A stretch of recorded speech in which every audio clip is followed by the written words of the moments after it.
বাদেশ হইলে সমনের আপনজন পানের বাদেশ রে তুমি বাদেশ হইলে সমনের আপনজন হে ঠেলা ঠেলে বাজাই গেলাম একটা ঠেলা খাইয়া এলাম ঠেলার বদলে দিয়ে গেল কাকে দেখো এমন তুমি বিপ্লব হইলে সমনের আপনজন বিপ্লব রে বিপ্লব হইলে সমনের আপনজন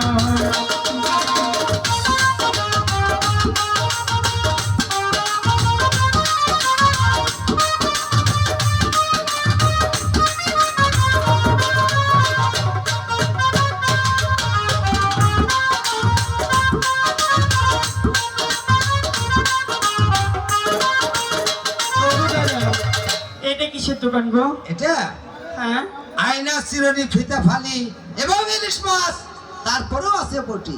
তাই বলছো? হ্যাঁ। সবকে আমি একটা শাড়ি নেব। আছে। আমি পছন্দ করছিলাম। এটা কি? ওরে ভালো হবে। এটা বেনারসি। ওরে মা শাড়ি এই শাড়ি বেনারসি